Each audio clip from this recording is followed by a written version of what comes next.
তৌহিদ মিয়া ৫০ বছর ধরে তিনি লিচু ব্যবসা করছেন। লিচু বিক্রি করে এখন পর্যন্ত আয় করেছেন অন্তত ১০ কোটি টাকা। গাছে মুকুল আসা থেকে বাজারজাত পর্যন্ত চলে নিবিড় পর্যবেক্ষণ। এবারও কিনেছেন ১.৫ শতাধিক লিচু গাছ।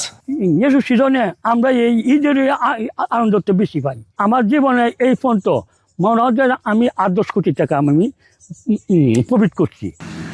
প্রায় ২০০ বছর পূর্বে সুদূর চীন থেকে একটি চারা গাছ এনে রোপণ করা হয়, আর এতেই বদলে গেছে পুরো একটি গ্রাম। মঙ্গলবাড়িয়ায় এখন লিচু চাষ হচ্ছে বাণিজ্যিকভাবে। যা স্থানীয় চাহিদা মিটিয়েও বদলে দিয়েছে এই অঞ্চলের অর্থনীতির চিত্র।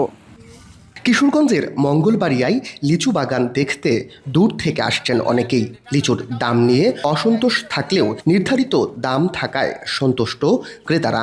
এমনকি চাষিরা জানান, এবার অন্য বছরের চেয়ে আবহাওয়া অনুকূলে থাকায় ভালো হয়েছে লিচুর ফলন। এখানে লিচু কেনার জন্য আসছি, তারপরে এখানকার লিচু অনেক সুস্বাদু। একটা সিন্ডিকেট ছিল গতবারে, তো আল্লাহর রহমতে এখন এই সিন্ডিকেটটা নাই, এখন দামটা আরো অনেক কমে আসছে, ৬০০ টাকা শ আছে। লেচু বাজারে বিক্রি করি না, এখানে ক্রেতারা আসে, আইসা গাছতল থেকেই লেচুগুলা নিয়ে যায়। কৃষি ফলন থেকে আমাদের লিচুর ফলনটা বেশি হয়, যেটা হিসেবে বাৎসরিক আমাদের হচ্ছে আয়টাও ভালো হচ্ছে।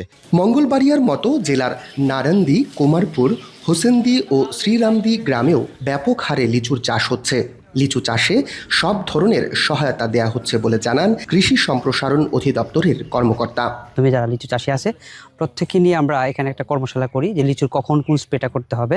রুটিন স্প্রেটা তাদেরকে আমরা প্রেসক্রিপশনের মাধ্যমে লিখে দিই যে আমরা এই সময়ে স্প্রে করতে হবে। আবহাওয়া অনুকূলে থাকায় এবং সঠিক সময়ে বৃষ্টিপাত হওয়ার কারণে চলতি বছরে প্রায় ৮ থেকে ১০ কোটি টাকার লিচু এই অঞ্চল থেকে বিক্রি হবে। এবার জেলায় অন্তত ১০ কোটি টাকার লিচু বিক্রি হবে এমন প্রত্যাশা কৃষি সম্প্রসারণ অধিদপ্তরের। মশিউর কায়েস, এখন কিশোরগঞ্জ।